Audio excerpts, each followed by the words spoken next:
E hoje nós vamos aprender sobre as 3 parábolas que se conectam, né? Jesus, ele não fala as coisas por acaso. Ele tem um propósito, ele tem um ensinamento para nos dar, ele tem algo para nos passar.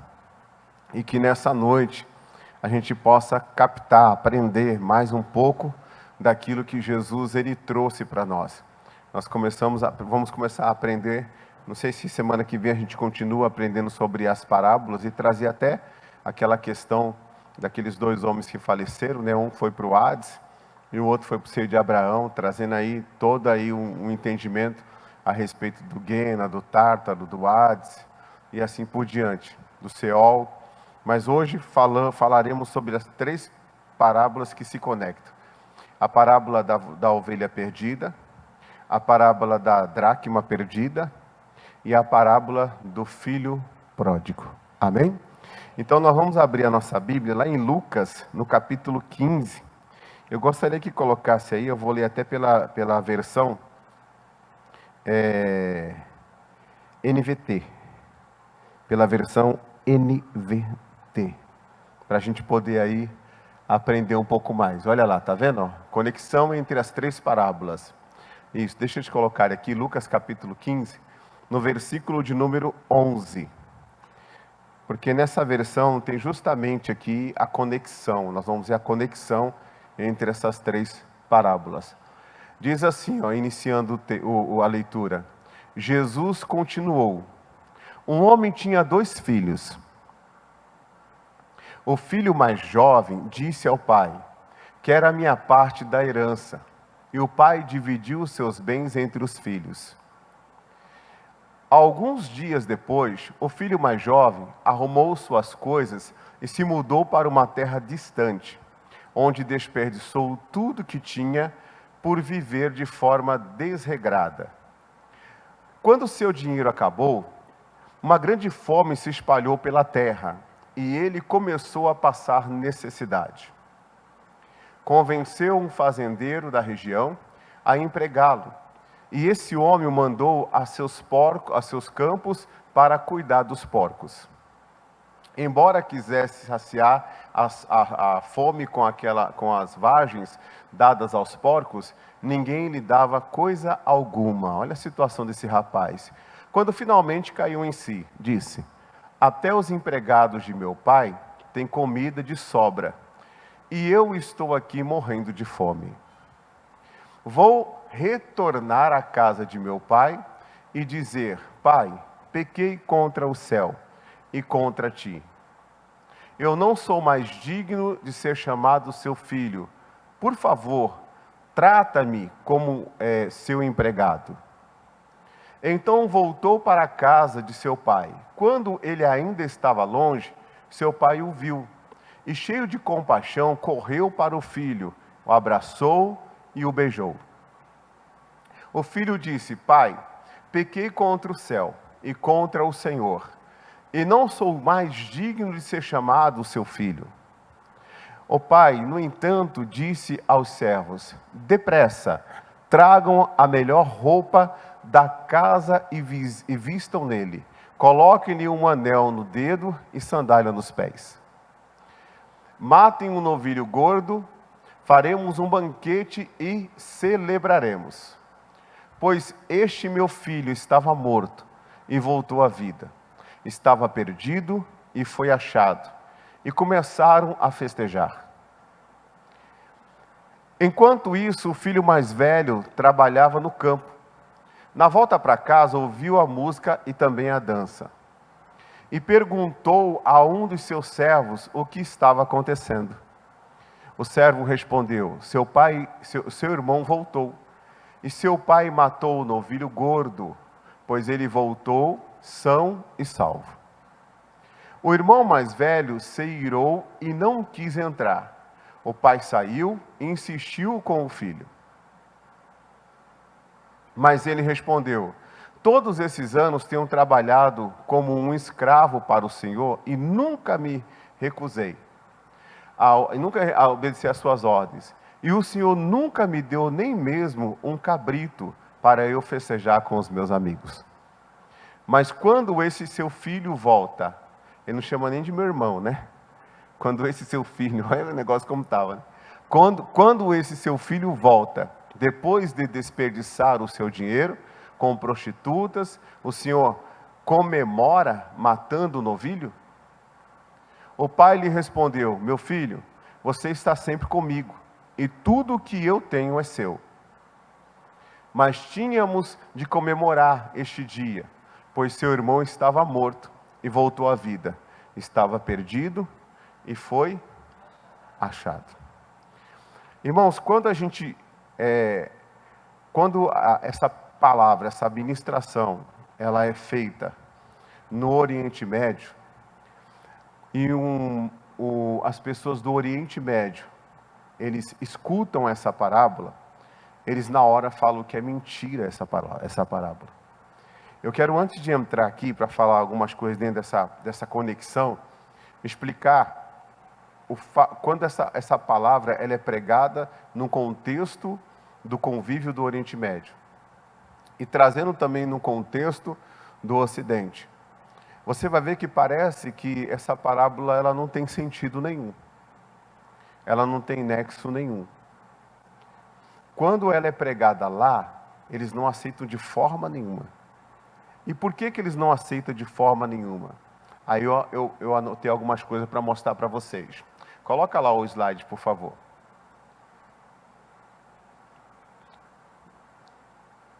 O próximo. A cultura do Oriente Médio versus o Ocidente. Quando essas parábolas são contadas dentro do contexto do Oriente Médio, ele choca as pessoas. Um pregador do Evangelho, quando esteve no Sudão, no deserto de Baiuda, contou essa parábola aos beduínos do deserto. Mas eles não aceitaram, logo de pronto, eles não aceitaram. Vamos ver por quê. Eles diziam ser mentira, pelo fato de que a figura do pai é de extremo respeito, e um jovem não teria a coragem de se dirigir a um pai, a ele, dessa forma. Continue. Se assim o fizesse, receberia uma grande correção, pois no Oriente Médio a figura paterna é muito respeitada. Depois dele, o respeito se devia ao filho mais velho, o primogênito. Falar isso para o pai seria um grande desrespeito, seria desejar-lhe a morte.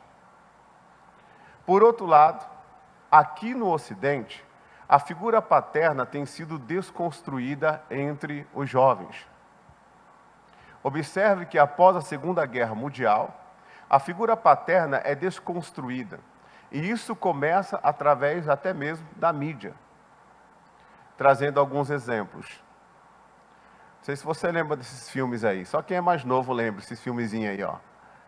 Figura paterna representando o Paspalhão Séries. Vocês lembram desse filme aí, ó? A Feiticeira? Quem lembra da Feiticeira? Você lembra, pastor? Que alguém mais lembra da Feiticeira? Você lembra?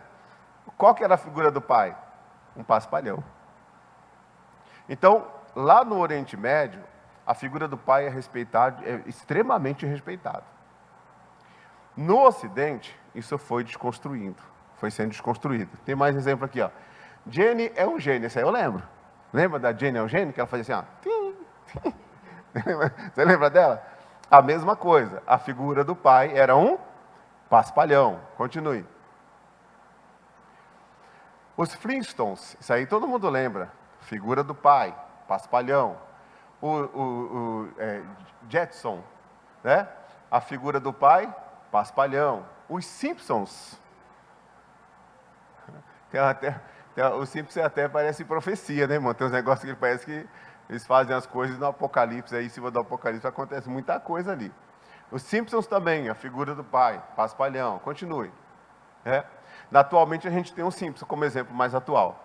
Temos o Simpsons que traz a figura de um pai, né, no caso um palhaço, né? Alguém que não é digno de respeito. Ao contrário do Oriente Médio, em que o pai é a figura central da família e ninguém levanta a voz contra o pai. Então lá ninguém tem esse hábito de levantar a voz contra o pai. Então quando essa parábola é contada na região do Oriente Médio, eles falam, não, isso é mentira. Não, isso aí não existe não. Isso é impossível. Por causa da cultura lá. Né? Mas vamos fazer o fechamento desse início aí. Vai lá. O pastor, após ouvi-los, eles comentando a respeito da cultura do Oriente Médio, perguntou, o que acontece se um filho se dirigir ao seu pai sem o devido respeito, ou pedir a herança, estando seu pai ainda vivo? Continue. O pai o bateria na mesma hora, o corrigiria na mesma hora, e até mesmo expulsaria de casa. E o conselho dos anciões o apedrejaria, segundo, com base no Alcorão. Então, é rígido mesmo aquela região em relação a essa questão do pai. Até mesmo lá é uma cultura bem machista também, né? Continue. A herança só é dada depois que o pai morre. Então, o filho chega, pai, eu quero a minha herança. Ele receberia uma correção. Era um desrespeito. Era como se ele falasse para o pai assim, ó, eu quero que você morra. Eu desejo a sua morte. E por que eles não aceitam essa parábola? Porque o pai deu. O pai deu a herança. O pai dividiu a herança e deu para os dois. Tanto para o mais velho como para o mais novo. E isso, na cultura deles, seria inadmissível. Agora, por outro lado, vamos ver, continue. Agora, quando contamos essa parábola aqui, também parece estranha. Porque imagine um homem que possui uma empresa e tem 2 filhos. O mais velho é dedicado, estuda, trabalha, sabendo que um dia ele vai ter que cuidar de tudo o que o pai construiu. Continue. Só quer saber, esse filho, em contrapartida, o outro filho, só quer saber de drogas, bebidas, festas, não estuda, já iniciou vários cursos, faculdades, não conclui nenhum deles, e ainda se envolve em um acidente, bêbado, perde tudo o que o pai lhe deu em vida e volta arrependido, ou seja, começa a gastar tudo, começa com dinheiro, curtir os melhores hotéis, depois gastar dinheiro com seus amigos, depois o dinheiro vai acabando, daqui a pouco ele está morando na rua, não tem para onde morar mais. Aí esse filho, que pegou o dinheiro do pai, pegou a herança em vida, foi e gastou tudo dissolutamente, esse filho pega e volta para o pai. E quando ele volta para o pai, com aquela carinha de cachorro molhado, o que ele faz? Olha só. Próximo. Ele é restituído. Recebe roupas novas, ou seja, cargo de liderança. Por que cargo de liderança? O que o José recebeu o que o José ele recebeu no Egito? Uma posição de governador. O que foi colocado no dedo dele? Um anel. Então ele recebeu um cargo de liderança. Imagine. O filho está ali, o mais velho, lutando, batalhando, estudando tudo. De repente chega o outro, e o outro é o gerente agora. Irmãos, fala sério.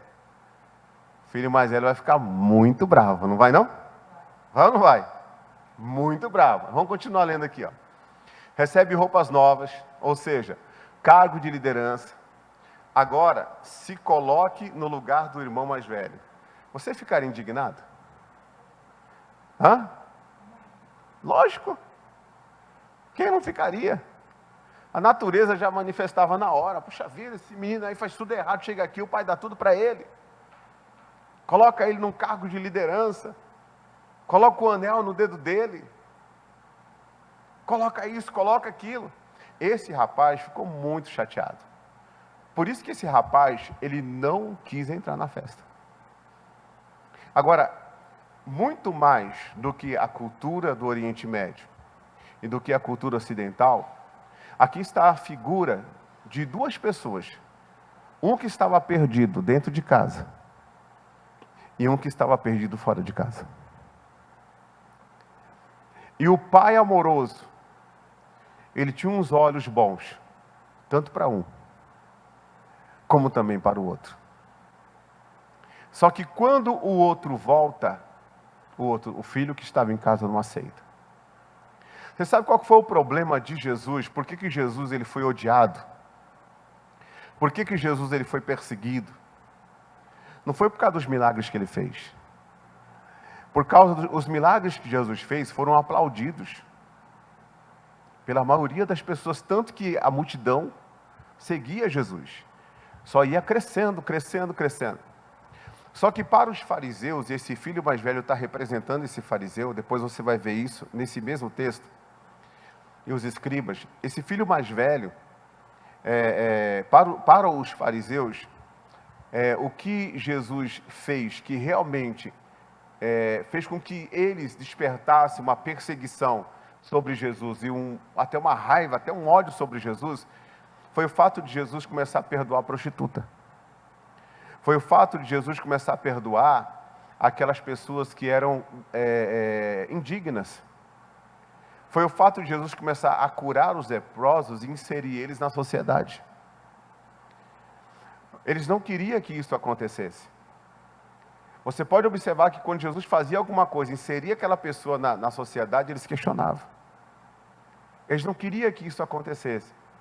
E os fariseus representam esse filho mais velho, que não quis participar do reino de Jesus, que não quis participar do reino da graça, que não quis participar do reino da misericórdia, que não quis participar do reino da oportunidade, que tanto para um como para o outro foi estabelecido, foi oferecido. E você pode observar que até hoje eles não entram. Até hoje eles não aceitam. Até hoje, eles não concordam com Jesus. Eles não concordam com o Senhor. Eles não querem saber. Seguindo aqui à frente, olha o que tem mais para a gente aprender. Claro que ficaríamos indignados, naturalmente falando. Né? Então, olhando por esse lado, essa parábola parece o quê? Ridícula tanto para o Oriente Médio quanto para o Ocidente. Parece que não tem nexo. Tanto como para o Ocidente. Mas Jesus não conta nada ridículo. Ele sabe muito bem o que ele está falando. Amém, Jesus? Ele sabe muito bem por que ele estava contando aquilo.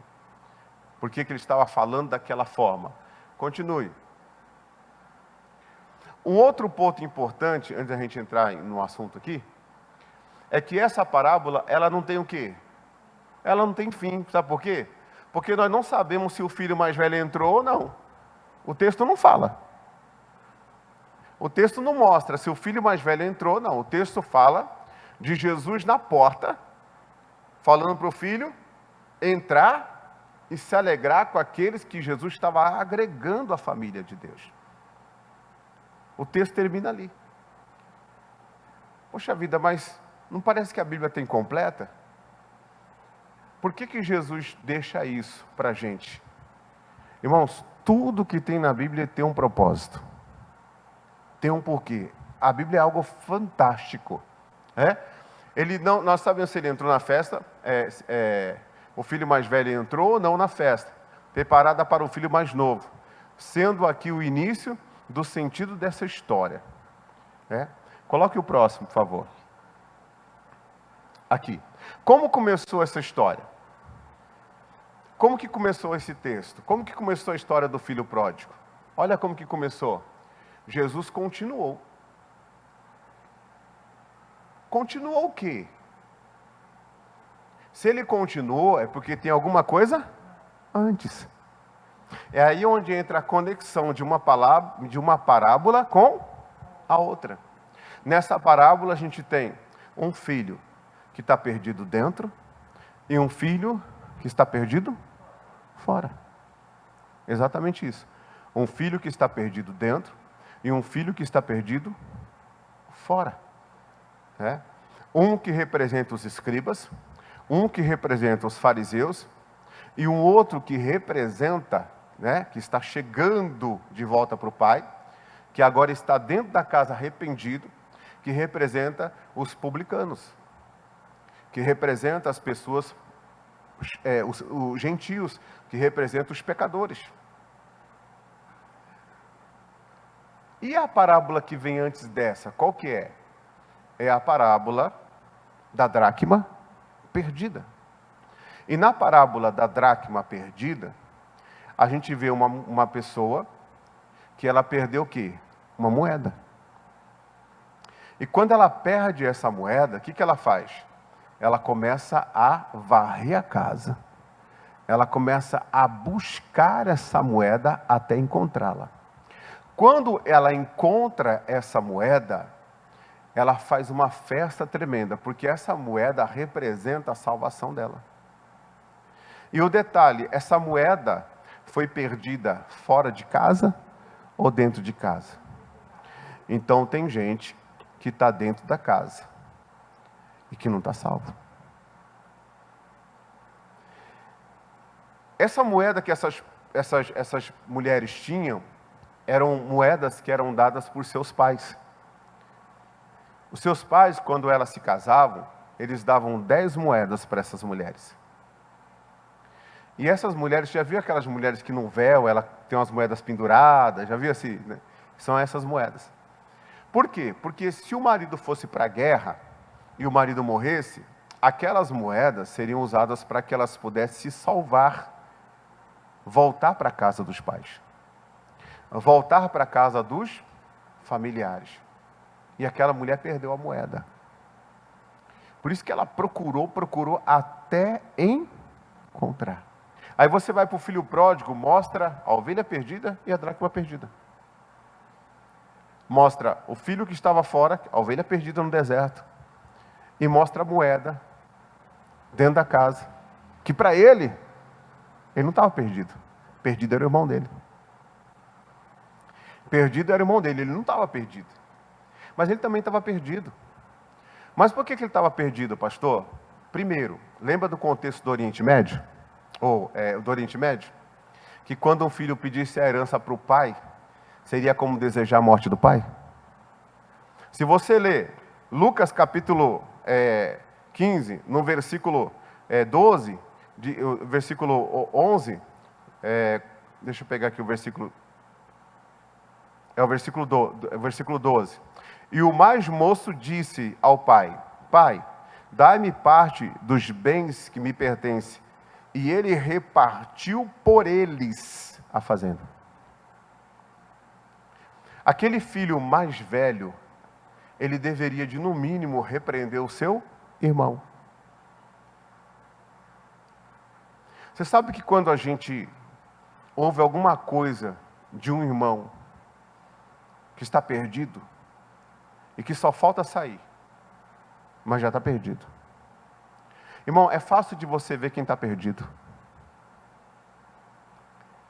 Ele não quer mais aceitar o que o pai faz. E o filho mais velho tinha que repreender. Quando você vê um irmão fazendo algo que fere o contexto, não do Oriente Médio e nem do Ocidente, mas o contexto bíblico, você precisa repreendê-lo. Precisa. Mas ele se calou. Por que ele se calou? Porque ele receberia também a herança. E no contexto do Oriente Médio, ele estava desejando a morte do pai também.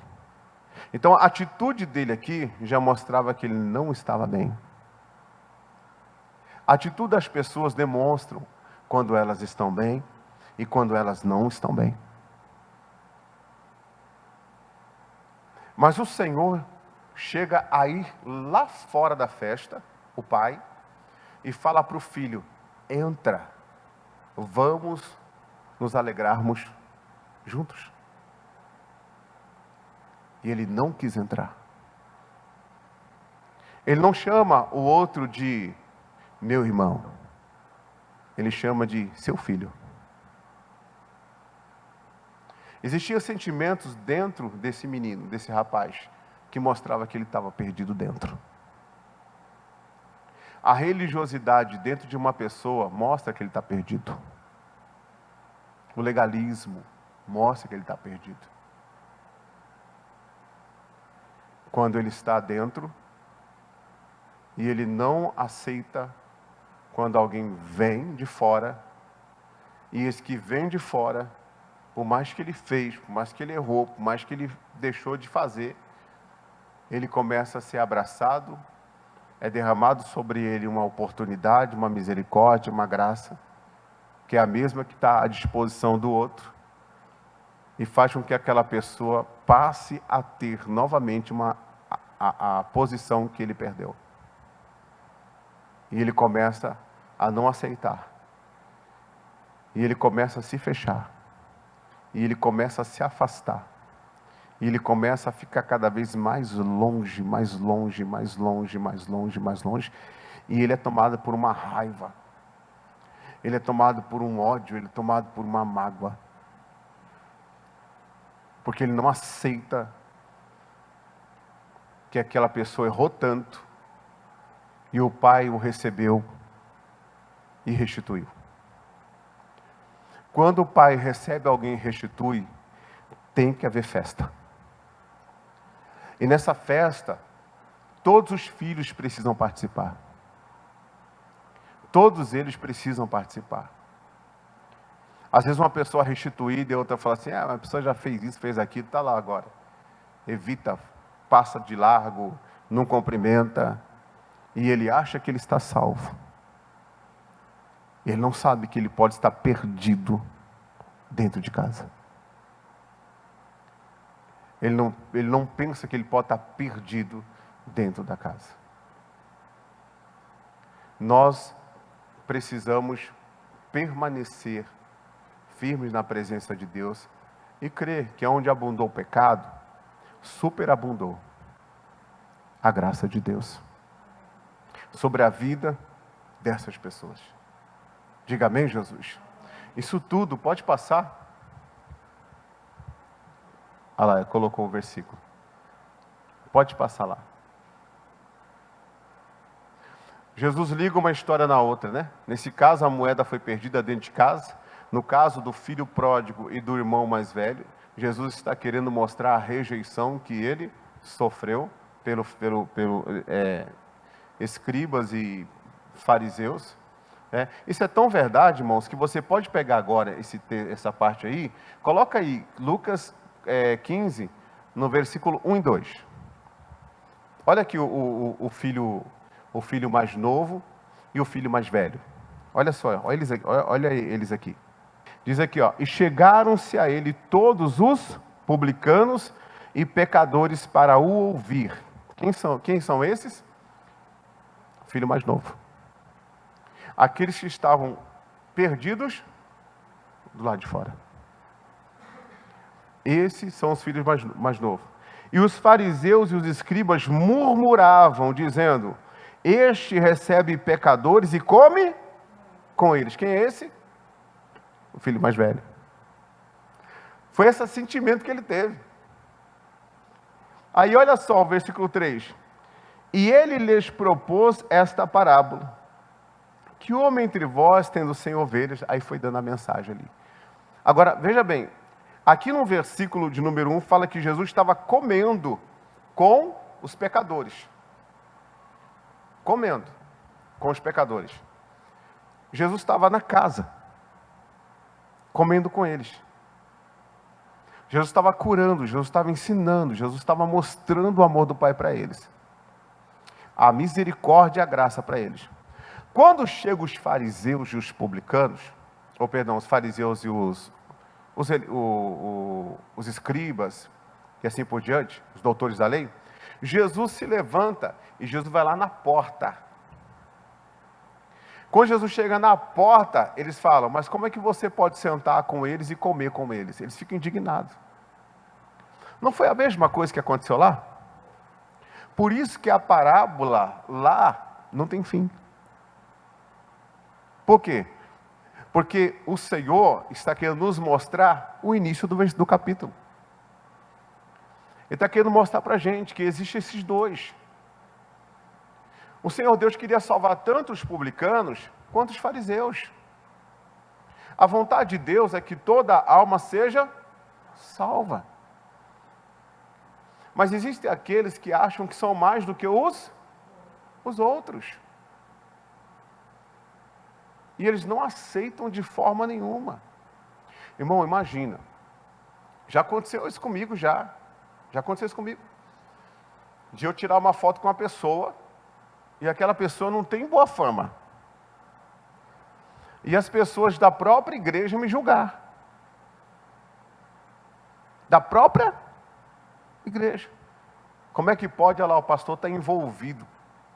Olha lá, o pastor tirou uma foto com um político tal. O pastor tirou uma foto. Irmão, nós temos uma televisão na mão, a gente tem um ministério, a gente tem uma igreja. A gente tem que se relacionar com todas as pessoas, não andar com todas. Se fosse assim, você não podia trabalhar onde você trabalha, talvez. Verdade ou não é? É, porque às vezes você trabalha para um ímpio. É ou não é? Mas você vê que tem pessoas dentro da igreja que quando vê alguma coisa assim, já começam a achar o que não existe. Na verdade, irmãos, nós temos que estar inseridos no meio dos pecadores. A verdade é que nós temos que estarmos inseridos no meio daqueles que estão se perdendo mesmo. E não fazemos um grupinho achando que somos melhores do que os outros. Jesus, ele sentou para comer, e ele apacentou quem? As prostitutas. Ele era prostituto? Mas você já imaginou se uma pessoa estivesse sentando com um monte de prostituta ali, e o pastor ali pregando para ela, a pessoa fala assim, o pastor saiu com 5 prostitutas, eu vi. 5, ele estava conversando com 5 prostitutas. Coitada da irmã Fabiana, da pastora Fabiana. São pessoas que estão perdidas dentro da igreja. A gente tem que tirar esse olho mau e colocar os olhos do Senhor em nós. Porque a vontade de Deus é salvar todas as pessoas. Agora, sabe o que é interessante? Que o mesmo Deus que traz esse amor tão grande, o mesmo Deus que na Bíblia, ele mostra para a gente que o Evangelho é que alcança o homem, não é o homem que alcança o Evangelho. A mulher que varreu em casa até achar a moeda perdida. Até achar. Você sabe que o que é varrer em casa? Você começa a pregar santificação. Você vai pregando a santificação na igreja, você vai pregando a santificação na igreja, você vai pregando a santificação na igreja, até que aquela palavra encontra aquela que está perdida. E aquela pessoa se arrepende. E aquela pessoa é salva. Diga amém, Jesus. Coisa bonita, né, irmãos? E tem aquela que está fora. Agora, essa mesma palavra que mostra esse agir do Espírito Santo, porque eu não posso deixar de dar um outro ensinamento para você dentro disso. Essa mesma palavra que mostra esse amor de Deus. Essa mesma palavra que mostra o Pai indo na porta, falar para quem está fora, que não quer se alegrar com quem se arrependeu, que não quer festejar com aquele que está limpo de novo, que não quer festejar com aquele que errou muito, mas está aí pronto a ser uma nova criatura. O Pai vai lá na porta, chama ele, porque se preocupa com ele. O pai que quando viu o filho, porque a Bíblia fala que o pai que viu o filho ao longe, e o pai que se moveu de íntima compaixão, e o pai que correu até o filho, o pai que abraçou o filho, e o pai que beijou o filho. Não foi o filho que beijou o pai. Imagine você como pai, você vê um filho voltando para casa todo arrebentado. né? E você vê ele todo quebrantado. O que você faz? Você vai cuidar. Você vai correr até ele. Existem pessoas, literalmente, existem pessoas que estão nos assistindo agora, que são pais, que sonham com a volta de seus filhos. Que passam a vida sonhando, dizendo: Deus, traz meu filho de volta. Aquele filho que eu não criei para isso que ele se tornou.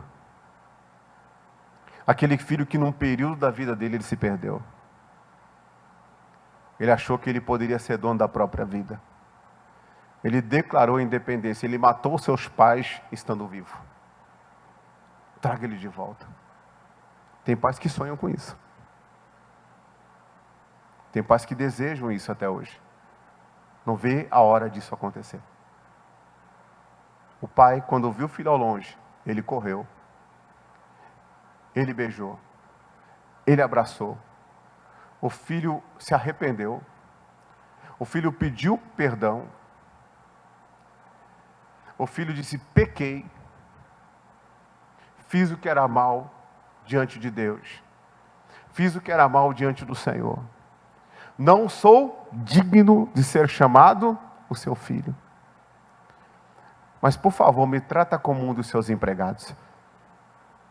O pai falou: não, eu vou te dar um cargo de liderança. Você estava morto e reviveu. Você estava perdido e foi achado. E mandou trocar as vestes, colocou o anel de autoridade, trocou as sandálias e mandou matar um novilho. E fez a festa. E tinha dança, tinha festa, tinha tudo. Irmãos, a festa nos céus, quando um pecador se arrepende. A festa nos céus, quando uma pessoa se arrepende. Agora, esse mesmo Deus que age assim, é o mesmo Deus que quando a pessoa está dentro, e a pessoa é rebelde, tem um tratamento diferente. Misericórdia. Que é isso, pastor? É isso mesmo. Olha o que diz aí Tito. Vai lá em Tito 3. Tito, capítulo 3.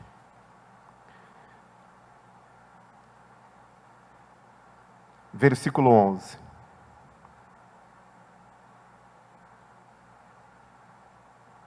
Tito 3, 11.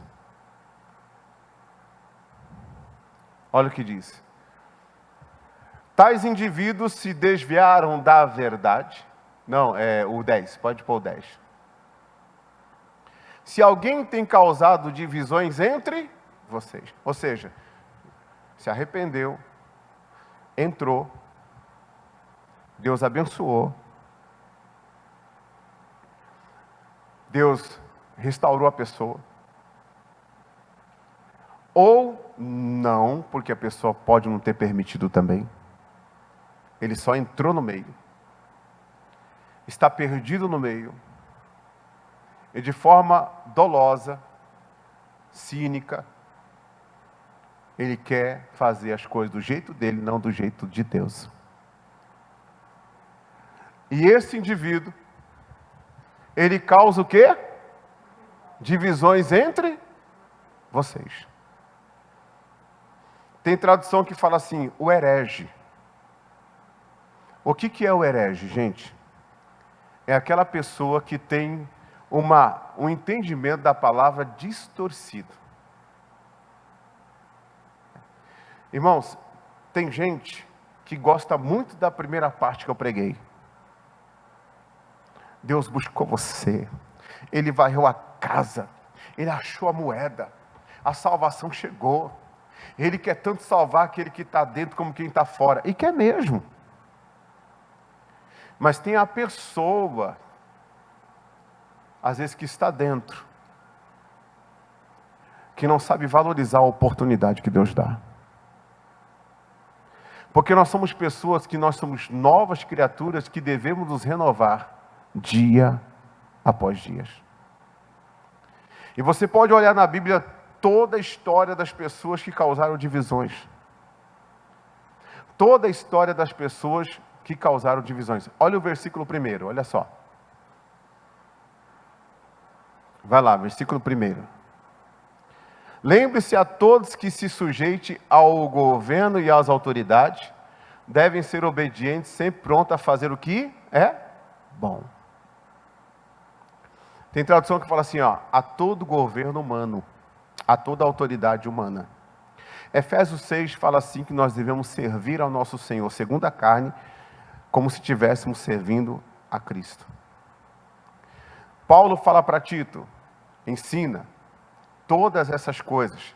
Fala para as pessoas que a graça de Deus é salvadora e que ela também é educadora. Ela vem para instruir a gente, para a gente deixar a nossa vida ímpia e os nossos prazeres mundanos. Nossos prazeres mundanos. E ele fala, faça isso, ensine, exorte, fale com eles e não deixe que ninguém te despreze. O Tito está sendo levantado ali como o quê? Uma autoridade. No versículo 10, o Paulo alerta Tito dizendo para ele que pode acontecer de no meio de vós aparecer pessoas insubordinadas, soberbas, altivas, pessoas que não gostam de obedecer, pessoas que por pouca coisa vivem murmurando e vivem contaminando as outras, causando divisão entre vocês. Quando isso acontecer, coloca o versículo 10, olha só. Quando isso acontecer, se isso acontecer, e não tem nenhum lugar que não aconteça, acontece isso em empresa, acontece isso em igreja, acontece isso em todo lugar, até na família. Acontece ou não acontece, gente? Acontece. Mas é a vontade de Deus que, achando a moeda, ela se torne isso? É a vontade de Deus que, trazendo a ovelha perdida, ela se torne isso?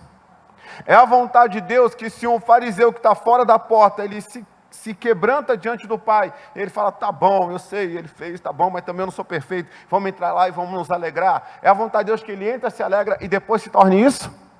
É a vontade de Deus que a pessoa volte para Deus, arrependido, Deus coloca ele, restitui, restaura ele, e ele se torne isso?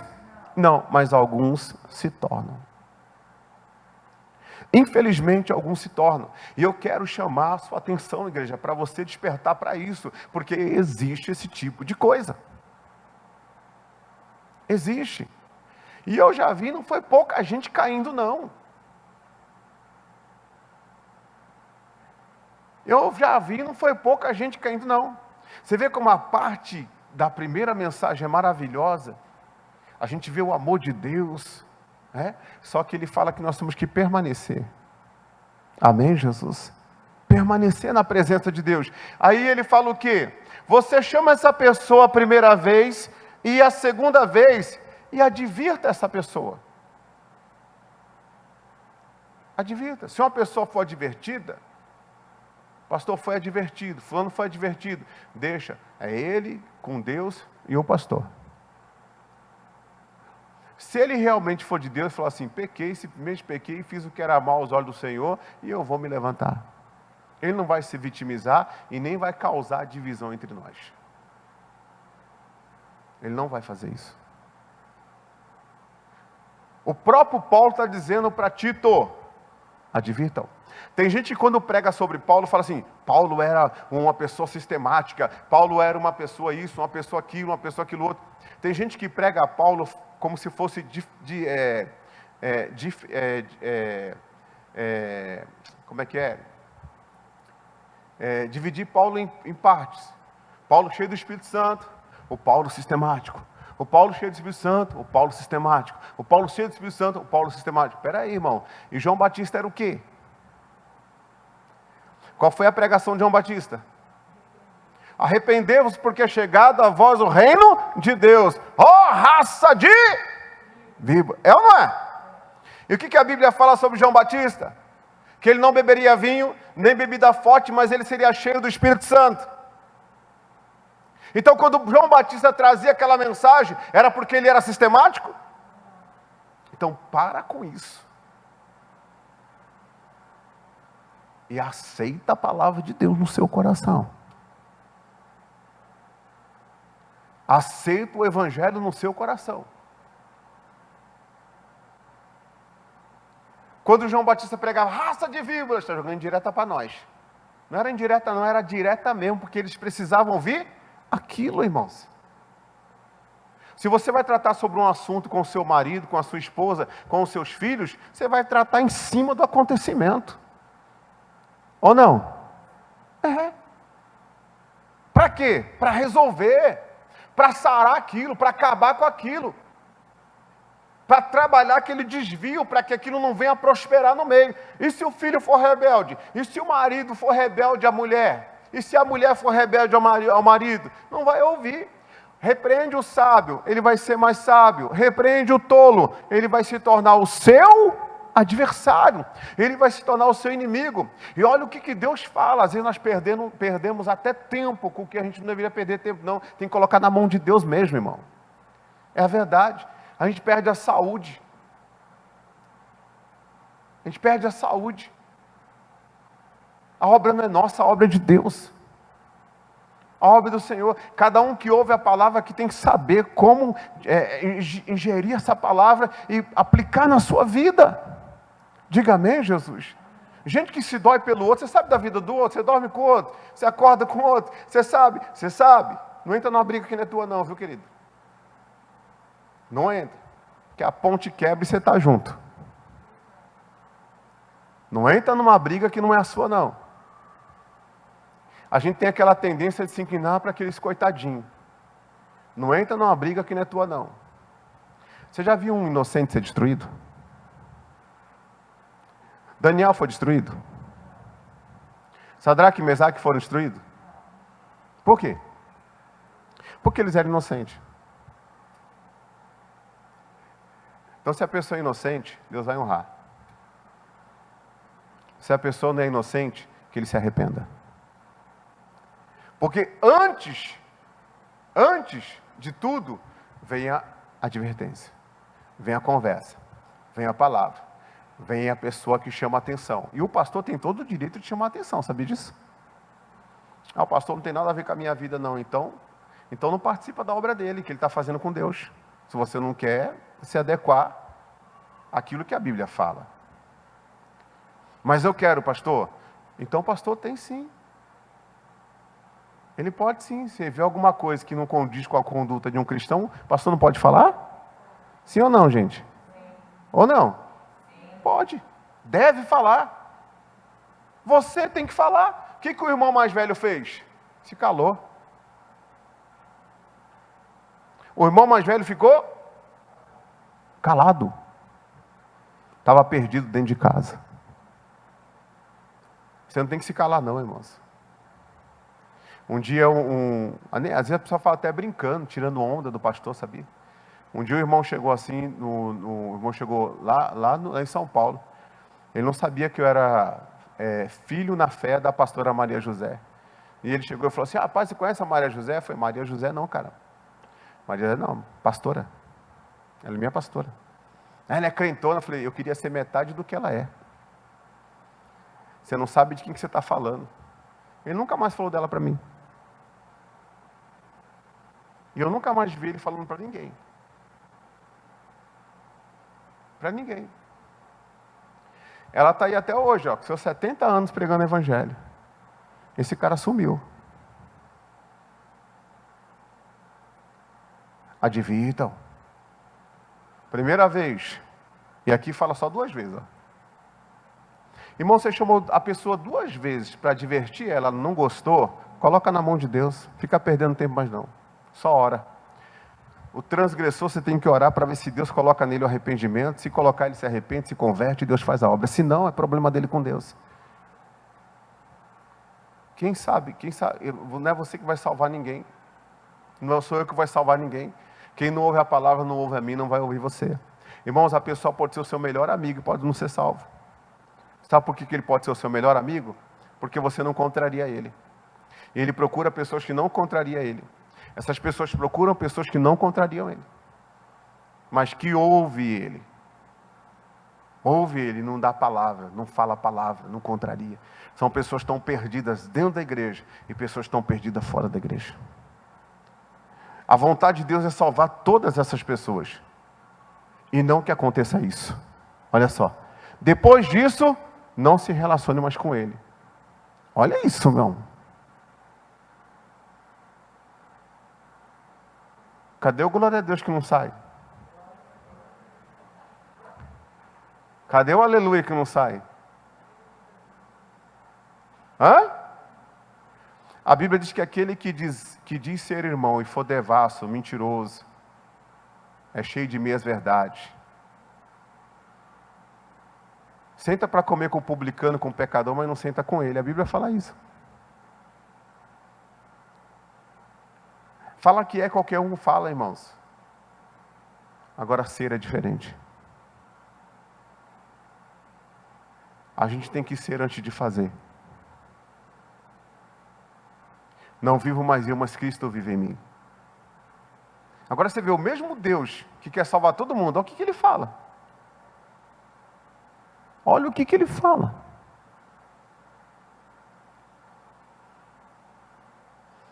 Então, o Evangelho não é assim, ó.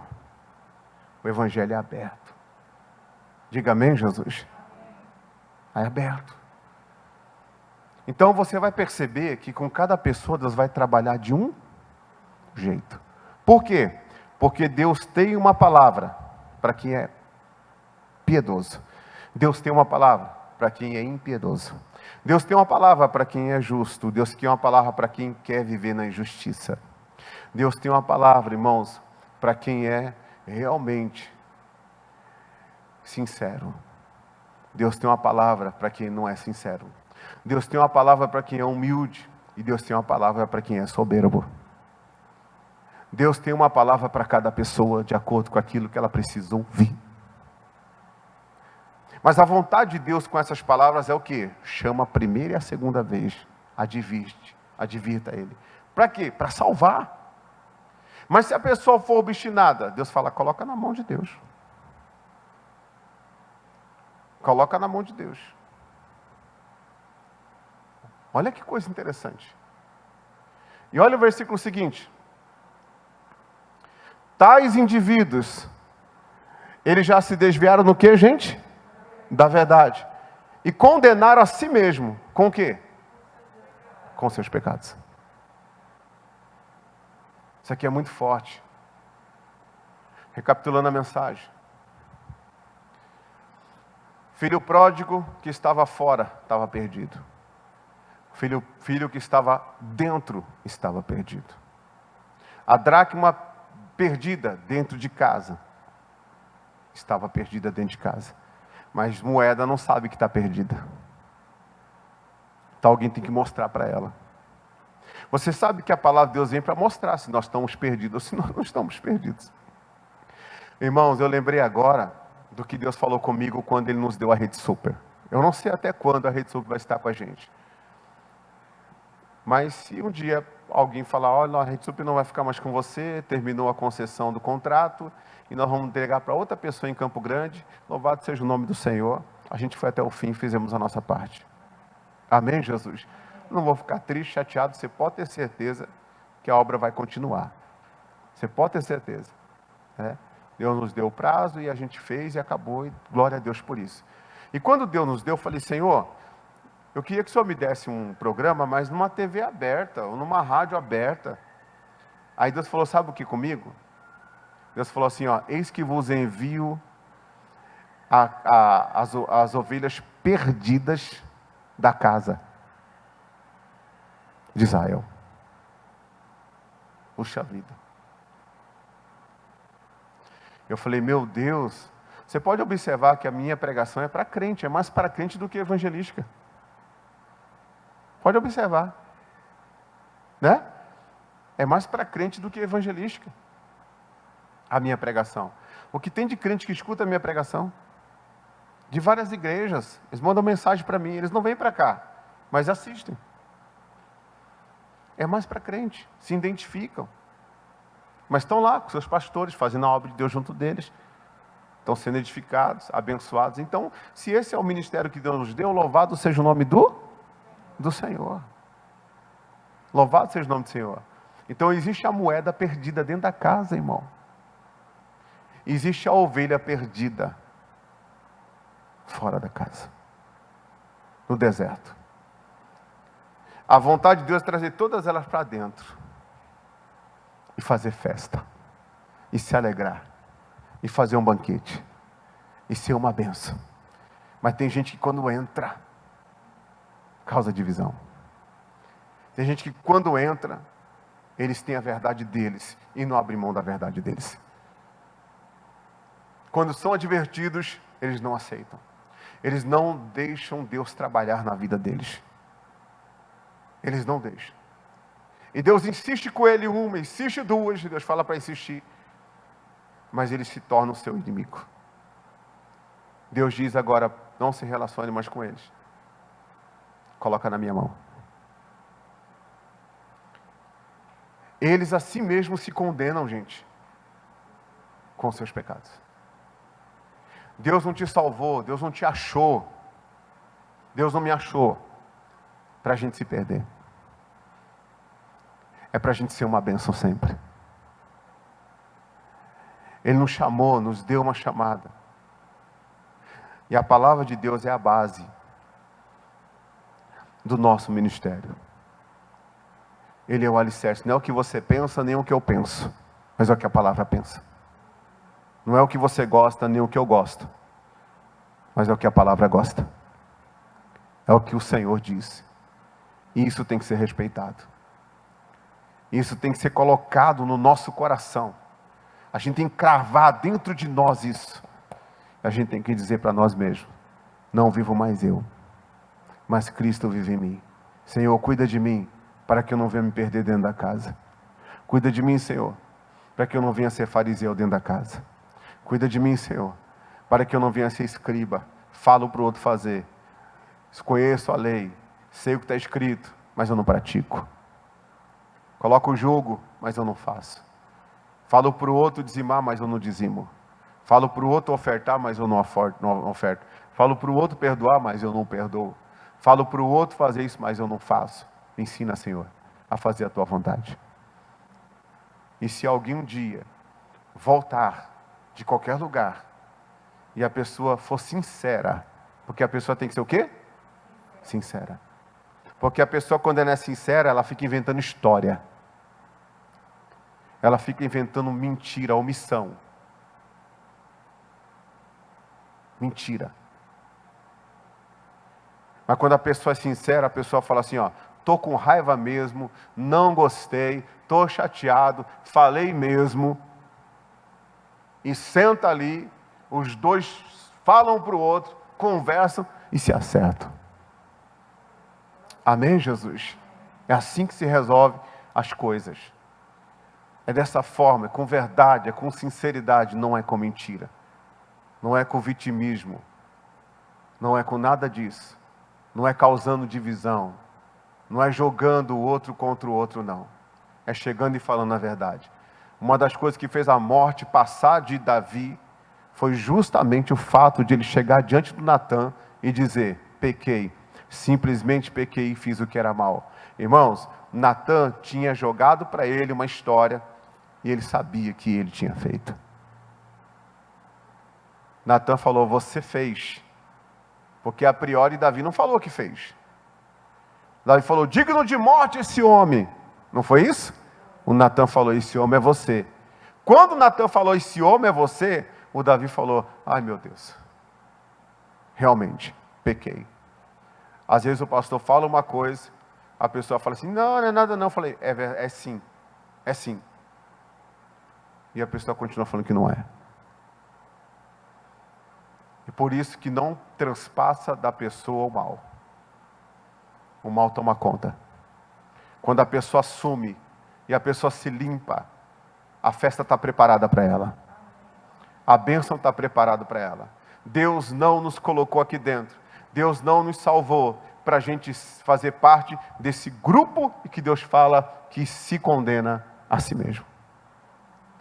Deus nos chamou para a gente ir até o fim com Ele e andar na presença dEle. E a Bíblia fala que muitos vão cair à sua direita e muitos vão cair à sua esquerda.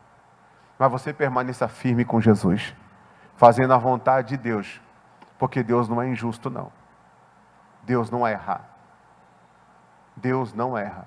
E se alguém foi injusto com você e a pessoa foi errada, você pode ter certeza que Deus vai cobrar dessa pessoa.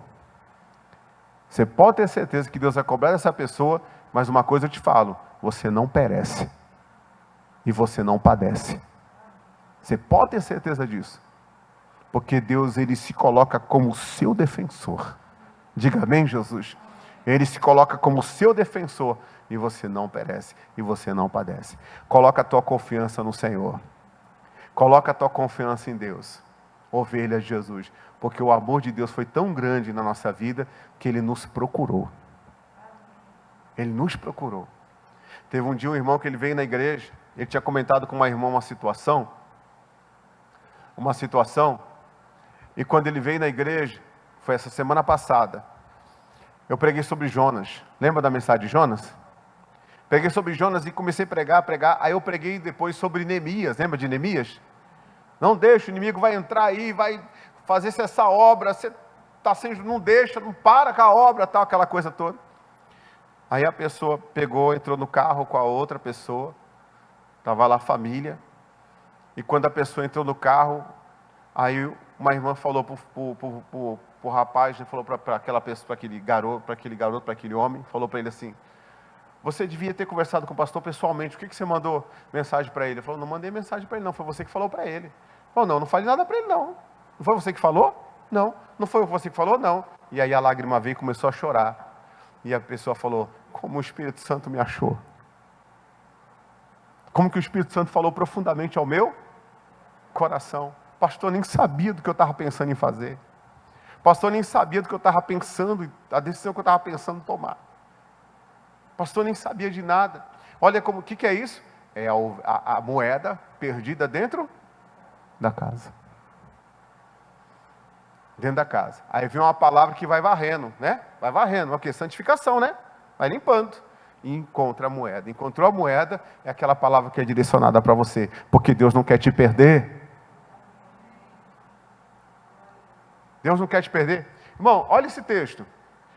Tais indivíduos se desviaram da verdade e condenaram a si mesmo. Quem que condenou eles? Quem que condenou? Eles mesmos. Eles mesmos. Se condenaram. Tem tradução que fala assim, ó, que já estavam pervertidos. Deus, Ele tem um plano comigo e com você. Vamos caminhar com Ele. Ele nos ama. Tira as murmurações, as questões pequenas de lado. Tira. Você é muito mais que isso, eu sou muito mais que isso. E vamos orar por todas as pessoas. E vamos amar a todas as pessoas. Mas não podemos concordar com tudo. Amém, Jesus? Não podemos concordar com tudo. Existe um manual para nós. E esse manual é a Bíblia Sagrada. Ela que tem que nos guiar. Amém?